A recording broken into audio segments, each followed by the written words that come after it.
everyone, thanks for having me. I'm excited to be talking to you about my... Oh, can you hear me okay?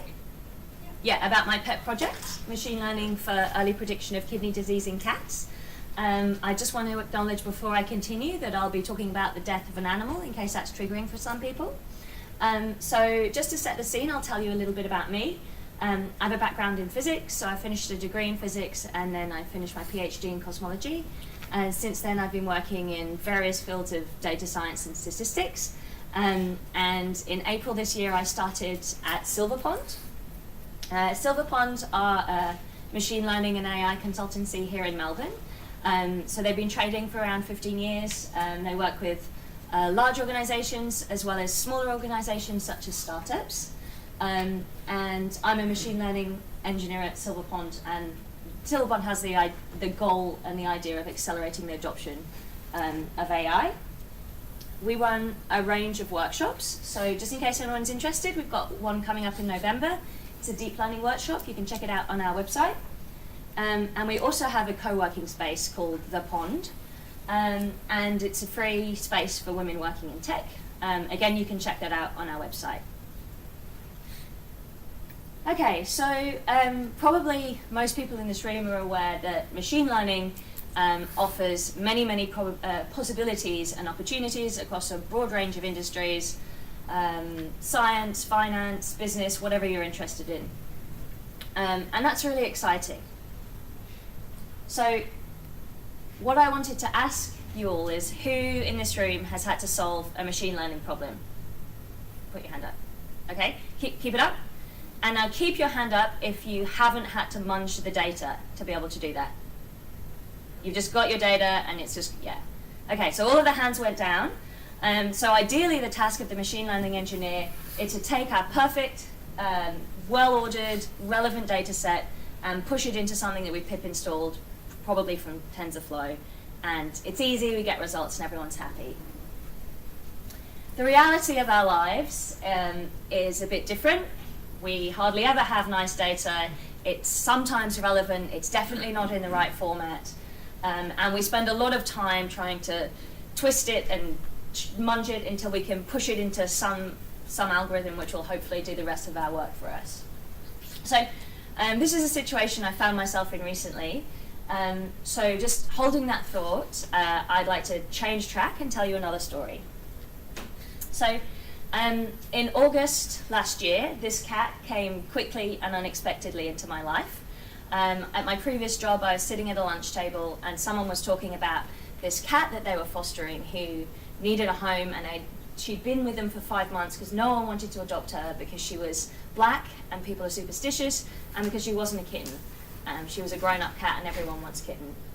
So without even meeting her, I said that I would take her. And I named her Mirzakhani. Does anyone recognize the name? Yeah? Anyone want to tell me what it is? Persian name. It is a Persian name. So she's named after Mirzakhani, who was a mathematician who won the Fields Medal in 2014. The Fields Medal is a prestigious maths prize. It's awarded every 4 years since 1924. And Mirzakhani was the first woman ever, just think about that, to be awarded the Fields Medal. She was also the first Iranian. And Mirzakhani unfortunately died as a young woman just a few months before this cat came into my life, and so I gave her the name. And so Cat Mirzakhani comes along, and after we'd got through the initial settling in period, I was completely in love with her. I realized that she was drinking like crazy and weeing a lot and weeing everywhere and large volumes. And she also wasn't eating very much. So I took her to the vet. It took a couple of backwards and forwards. And then she was diagnosed with kidney disease. Not just kidney disease, but advanced kidney disease. So the thing about kidney disease in cats is that the way you diagnose it is by taking blood and urine from the cat. But let's just think about blood. And you're looking for raised markers of specific parameters. But those markers don't become raised until the cat's kidneys is already mostly gone. So by the time it even shows up that this cat is in kidney disease, like at least half of their kidneys is gone and it's not coming back. So then you've got less kidney with more and more load, and so it just deteriorates really rapidly. And so this is the situation she was in. So she went straight away onto a lot of medications. So she was taking these green pills and these white pills twice a day, and this Symmetra, this liquid, once a day in the evening.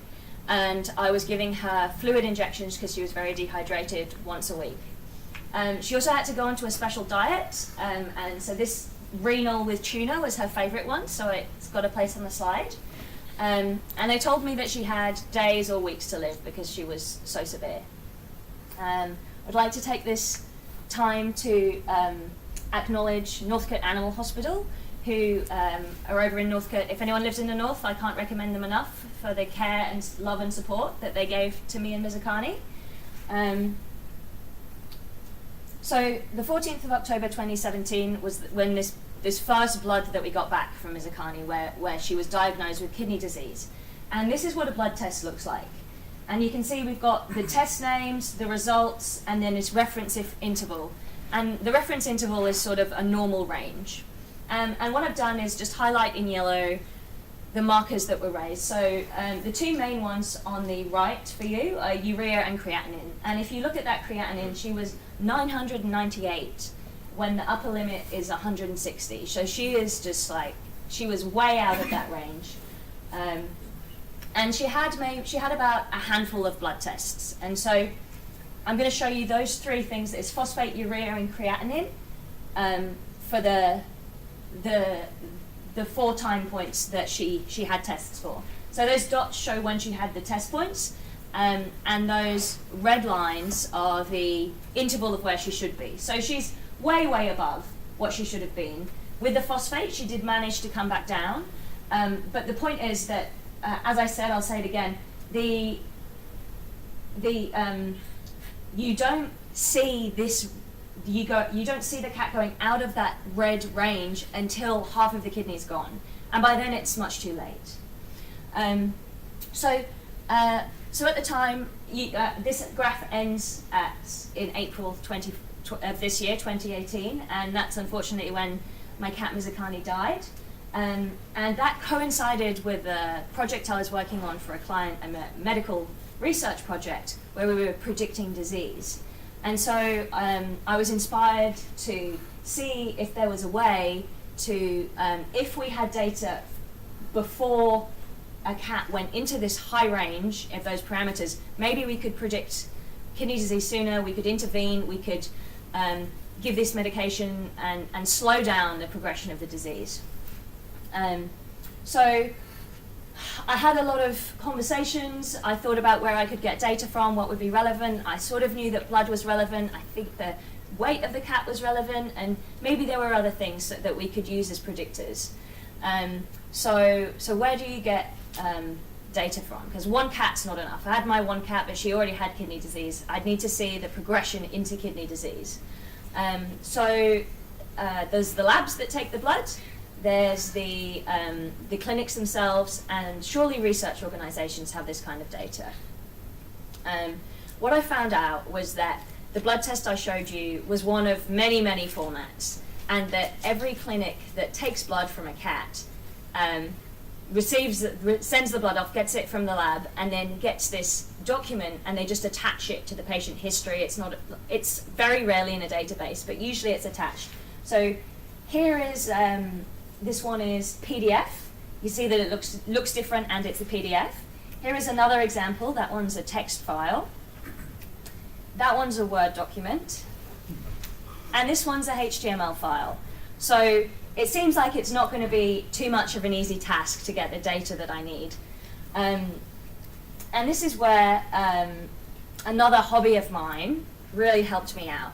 So I'm a foster carer, look after cats with Tom and Creanie Cat Rescue. These are all of the fosters that I've taken care of.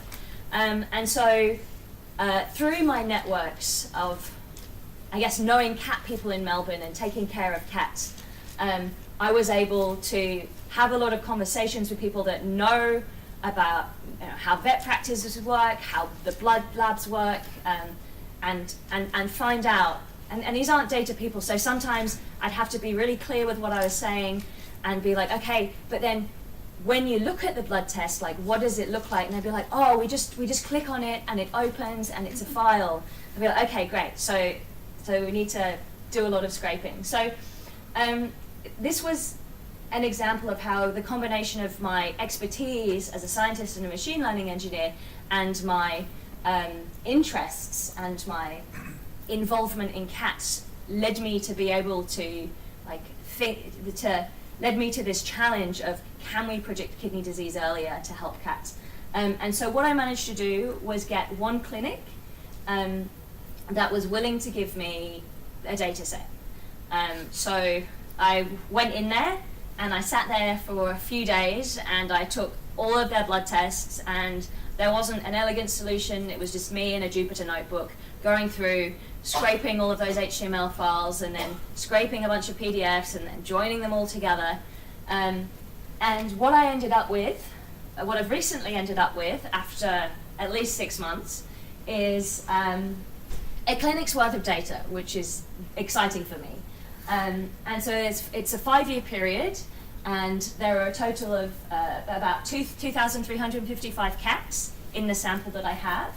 And there are about 19,000 records, so that means 19,000 visits to the vet between these 2,000 or so cats. But not every cat has a blood test when they go to the vets because it's expensive. I definitely know about that. There were 741 cats who did have blood tests, and about 1,400 total, so roughly 2 per cat, although obviously that changes. But what I need is something where I can I need a little time series for different cats, because without this time series I won't be able to predict, okay, the cat didn't have kidney disease, then the cat had kidney disease. What can I see in this progression? It doesn't just have to be blood, there might be other things in the visit notes, body condition score, weight, things like that. So I've just put this plot together, which is number of visits and patients. So I need at least 2 visits to have a time series for the cat. So you can see that if you were to look at 2 and above on the x-axis, that's cats with more than 2 visits, and there's about 1,000. So will that be enough? Who knows? Hopefully it will be. Even if it's not, it was worth going through this process and getting this data set. So the first thing I did was to just make a plot of what I showed you for my cat, but for all of these 2,000 cats. And here's how it looks. And I put those reference intervals on. I haven't trained this yet, but what you're looking at is the training data that I am hoping to use to try and make this prediction. It looks like a bit of a mess of lines, but this is about 6 months of hustle for me, and I'm very excited about it. And I gave myself another task before I came to talk today, because I wanted to see, I wanted to try and learn something new to talk about. So I used for the first time Colab and Facet. Has anyone ever used that? It's some kind of Google tool where you can, it's a data exploration tool, so you just put your data in. So I very recently got all this data and cleaned it, and I put it in. The interface is okay. It's not my favorite, but you can say, it lets you look at your data without making assumptions. So if this is 2-dimensional space, on the x-axis I put creatinine, which is this important marker for kidney disease in cats, and on the y-axis urea. And then I've coloured each cat by red if they died, have died if they're dead, and blue if they're alive. So what you can kind of, this is just a screenshot, I'm not going to go into too much detail, but what you can kind of see, as you go into the top right corner, you're getting higher levels of both of those markers, and so your cats are becoming more dead. So, that makes sense. So just had to go with that, so I thought I'd show it. And so the kind of lesson that I've learned from this that I wanted to share is that usually when we are approaching these machine learning problems, people think that we're in this top line here, if we're moving in time, where we have this data engineering phase, and that takes a little while, and then we move into this machine learning phase where that takes most of our time, and that's where we spend the time. But in reality, most of my time is spent doing this data engineering, getting the data, making it nice, making sure it's not biased, and then the machine learning part is relatively simple because, let's face it, most people just use something like TensorFlow if we need results quickly, if we're not making something special. And most conference talks are just about this like little red sliver on the far right. So that's why I wanted, because I'm really passionate about this project to help cats, I wanted to talk about this like long data engineering phase that I've been in. And obviously, hopefully in the future, I'll also talk about the rest of the journey. But at the moment, I'm just at that interface of the data engineering and the machine learning. And so it's important to note that if we don't talk about this data engineering phase, we won't have the tools won't get developed that we need to help us in the future. And it's also true that we'll have predictions and algorithms that don't work as well and that are biased. So recently there was a story about Amazon who were using machine learning to sort through resumes for jobs, and they were heavily biased towards men. I mean, I guess that's not surprising. I feel like that's the first thing you might check for. But so I just want to highlight that as an important thing. Okay, so what's next? Well, in the meanwhile, I didn't just talk to the clinics. I also talked to the research organisations because, solving kidney disease in cats is, or at least predicting it early, is one of the major challenges of feline medicine. So I found out that there's this initiative called Vet Compass. It started in the UK and now it's also here in Australia. And they have this vision, this perfect loop, which is let's take all of those all the data from the clinics, put it in a useful format, and collate it all so people can do research to, improve companion animal health. So that's great. That's exactly what I want. This is like the golden goblet for this project that I'm doing. I spoke to Melbourne University because there's a number of research partners involved. And I put a proposal in with Melbourne University to get access to this data set. And I just heard back last week that it was approved. So on the way is about 20, how many was it? No, 20 years worth of data from cats and 4 to 5 million cats. So that's quite a lot more than, than my one clinic's worth. There'll be problems with that. I think there's a lot of free text data. Surely it'll be a huge mess. It's not perfect, but we'll do our best with it.